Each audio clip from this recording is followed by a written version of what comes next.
Hi friends, வணக்கம். என் பேர் Abhi. Welcome to Indian recipes Tamil. நம்ம இன்றைக்கி ரொம்ப டேஸ்டியான முளைக்கட்டின கொண்டக்கடலை கிரேவி எப்படி பண்ணுறதுன்னு பார்க்க போகிறோம். இது ரொம்ப ஈஸியான ரெசிபி, ரொம்ப டேஸ்ட்டாகவும் இருக்கும். இட்லி, தோசை, சப்பாத்தி கூடலாம் வச்சு சாப்பிடும்போது ரொம்ப அருமையாக இருக்கும். கூடவே நீங்கள் இதை சாதத்து கூட வச்சு கூட சாப்பிட்லாம். வீடியோக்குள்ளே போகிறதுக்கு முன்னாடி நம்ம சேனல் இந்தியன் ரெசிபீஸ் தமிழை சப்ஸ்கிரைப் செய்துக்கோங்க. வீடியோ பிடிச்சிருந்தா லைக் பண்ணுங்கள், ஷேர் பண்ணுங்கள், கமெண்ட் பண்ணுங்கள். இப்போ வாங்க வீடியோக்குள்ளே போகலாம். ரெசிபி பண்ணுறதுக்கு ஒரு கடாய் சூடுபடுத்திக்கோங்க. அதில் 1 ஸ்பூன் அளவு எண்ணெயை சேர்த்துக்கோங்க.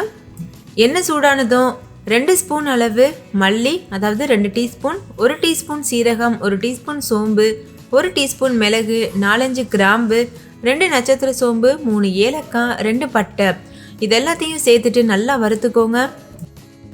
லோ ஃப்ளேமில் வச்சுட்டு இது போல் வறுத்துக்கோங்க. ஹை ஃப்ளேமில் வச்சோன்னா இந்த பொருட்கள்லாம் சீக்கிரமாகவே கரிஞ்சிடுறதுக்கு வாய்ப்பு இருக்குது. ஒரு நிமிஷத்துக்கு நல்லா வறுத்ததுக்கு அப்புறமா ஒரு பெரிய சைஸ் வெங்காயத்தை பொடியாக அரிஞ்சிட்டு இது போல் சேர்த்துக்கோங்க. ரொம்ப பொடியாக அரியணும்னு அவசியம் இல்லை, ஏன்னா இது நம்ம வதக்கிட்டு அரைக்க தான் போகிறோம்.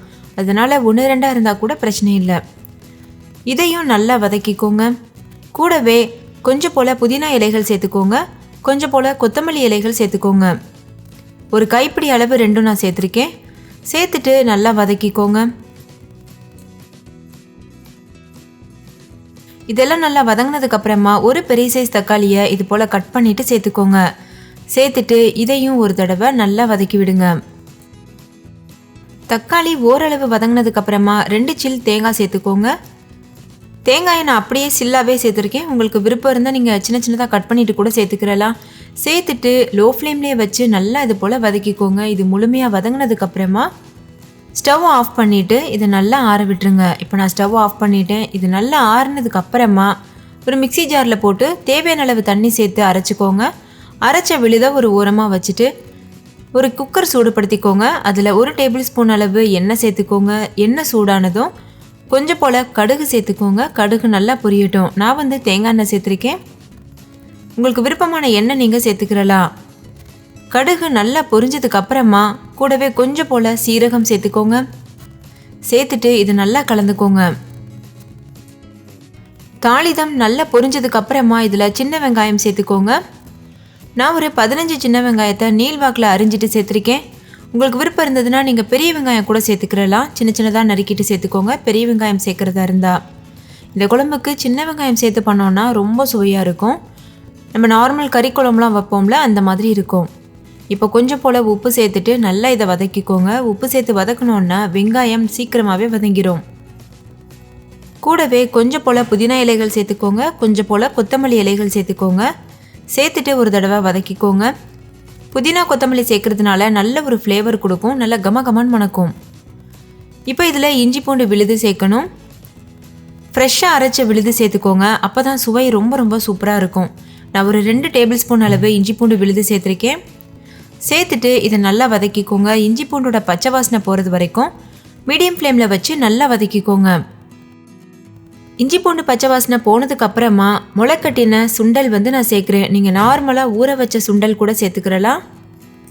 சுண்டல் முளை கொட்டுறது ரொம்ப ஈஸி.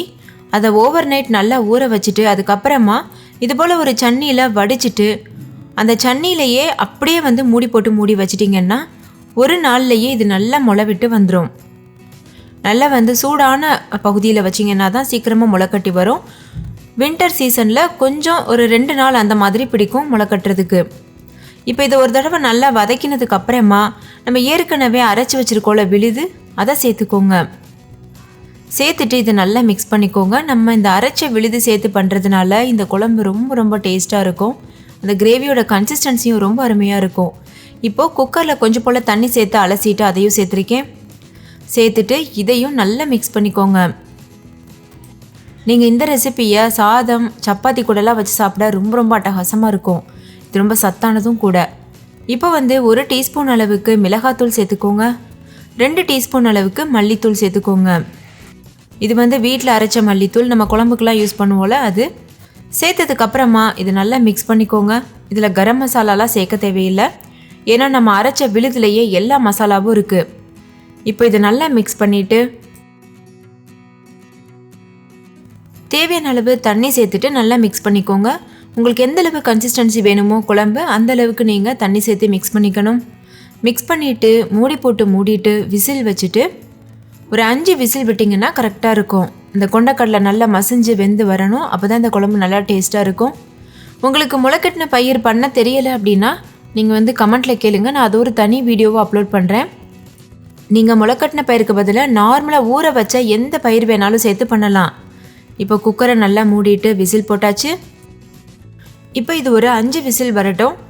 5 விசில் வந்ததுக்கப்புறமா ஸ்டவ் ஆஃப் பண்ணிடுங்க. மீடியம் ஃப்ளேம்லேயே வச்சு 5 விசில் விட்டுக்கோங்க. இப்போது விசில் வர ஆரம்பிச்சிருச்சு. விசில் வந்ததுக்கப்புறமா தானாக அதோட ப்ரெஷர் ரிலீஸ் ஆகுறது வரைக்கும் வெயிட் பண்ணுங்கள். அதுக்கப்புறமா விசில் எடுத்துகிட்டு குக்கரை ஓப்பன் பண்ணிடுங்க. அவ்வளோதான், நம்மளோட சுவையான முளைக்கட்டின சுண்டல் குழம்பு சூப்பராக தயாராகிருச்சு. இதை நீங்கள் ஒயிட் ரைஸ் கூட இல்லை சாதம் சப்பாத்தி அதுக்கப்புறம் பூரி கூடலாம் வச்சு சாப்பிட ரொம்ப சுவையாக இருக்கும். இட்லி தோசை கூட வச்சு கூட சாப்பிடலாம். ரொம்ப ரொம்ப டேஸ்ட்டாக இருக்கும். இந்த கிரேவியோட டெக்ஸ்சரை பாருங்கள், எவ்வளோ அருமையாக இருக்குல்ல. நான் இன்றைக்கி சப்பாத்திக்காக பண்ணியிருக்கேன். அதனால் கொஞ்சம் கெட்டியாக பண்ணியிருக்கேன். ஒருவேளை நீங்கள் சாதத்துக்கு பண்ணுறீங்கன்னா கொஞ்சம் சுடுதண்ணி ஊற்றி மிக்ஸ் பண்ணிவிட்டு ஒரு கொதி விடுங்க, கரெக்டாக வரும். நிறைய பேர் கமெண்ட்டில் குழம்புல எண்ணெய் பிரிஞ்சு வரவே மாட்டேன்றது, அதுக்கு என்ன பண்ணுறதுன்னு சொல்லி கேட்டிருந்தீங்க. ஸோ அந்த மாதிரி குழம்புல எண்ணெய் பிரிஞ்சு வரணும்னா நம்ம லோ ஃப்ளேம்லேயே வச்சுட்டு மூடி போட்டு மூடி அதை வேக வைக்கணும். நீங்கள் ஹை ஃப்ளேமில் வச்சு கொதிக்க விடும்போது அந்த எண்ணெயும் குழம்புல இருக்கக்கூடிய தண்ணியும் ரொம்ப மிக்ஸ் ஆகிட்டு அது எண்ணெய் பிரிஞ்சு வரவே வராது. அதே டைம் நீங்கள் மீடியம் ஃப்ளேமில் வச்சு பண்ணிங்கனாலுமே எண்ணெய் பிரிஞ்சு வராது. உங்களுக்கு எண்ணெய் நல்லா பிரிஞ்சு வரணும் அப்படின்னா நீங்கள் லோ ஃப்ளேமில் வச்சு பண்ணிக்கோங்க. அதாவது முக்கியமாக நம்மளுக்கு எண்ணெய் பிரிஞ்சு எந்தெந்த குழம்புல வரணும்னா வத்த குழம்பு, புளிக்குழம்பு, காரக்குழம்புலலாம் எண்ணெய் பிரிஞ்சு வந்தால் தான் நல்லாயிருக்கும். ஈவன் இந்த மாதிரி சுண்டல் குழம்புல கூட எண்ணெய் பிரிஞ்சு வந்தால் சூப்பராக இருக்கும். ஸோ அதுக்காக நீங்கள் இந்த டிப்ஸை கண்டிப்பாக ஃபாலோ பண்ணுங்கள். இது நிறைய ஃப்ரெண்ட்ஸ் கமெண்ட்ஸில் கேட்டிருந்தீங்க. உங்களுக்கு நான் இந்த டிப்ஸை சொல்லணும்னு நினச்சிட்டே இருந்தேன். ஸோ இந்த வீடியோ கடைசியில் இன்க்ளூட் பண்ணியிருக்கிறேன். அதே மாதிரி நிறைய ஃப்ரெண்ட்ஸ்க்கு இன்னொரு டவுட் இருக்குது. குழம்பு நல்ல கலராக டார்க்காக வரணும்னா என்ன பண்ணணும்னு சொல்லிட்டு, அதே சமயம் காரமாகவும் இருக்கக்கூடாது. அப்போ நம்ம காஷ்மீரி மிளகாய்த்தூள் யூஸ் பண்ணணும். நார்மல் மிளகாய்த்தூள் தவிர்த்துட்டு காஷ்மீரி மிளகாய்த்தூள் யூஸ் பண்ணணும். அப்போ உங்களுக்கு குழம்பு நல்ல கலராக இருக்கும். அதே சமயம் ரொம்ப காரமாகவும் இருக்காது. இந்த குழம்புல நம்ம சுண்டல் யூஸ் பண்ணியிருக்கோம். இதே குழம்புல நீங்கள் சுண்டலுக்கு பதிலாக பச்சைப்பயிறு அதுக்கப்புறமா வெள்ளை சுண்டல் இதெல்லாம் கூட ஊற வச்சு சேர்த்து பண்ணலாம். பச்சைப்பயிறு சேர்க்குறதா இருந்தால் நீங்கள் 3 விசில் விட்டால் போதும், அது சீக்கிரமாக வெந்துடும். வெள்ளை சுண்டல் சேர்க்குறதா இருந்தால் இதே போல் தான் ஒரு 7 விசில் 5 விசில் இந்த மாதிரி விடணும். அப்போ தான் அந்த சுண்டல் நல்லா மசிஞ்சு வரும். ஓகே ஃப்ரெண்ட்ஸ், இந்த டிப்ஸுகளோட இந்த கிரேவியும் உங்கள் எல்லாருக்கும் ரொம்ப பிடிச்சிருக்கும்னு நம்புகிறேன். பிடிச்சிருந்தா லைக் பண்ணுங்கள், உங்கள் ஃப்ரெண்ட்ஸ் கூட நிறைய ஷேர் பண்ணுங்கள். ஸோ அவங்களும் பார்த்து பயன்பெறட்டும். இன்னொரு சூப்பரான ரெசிபியோட நான் உங்களை சந்திக்கிறேன்.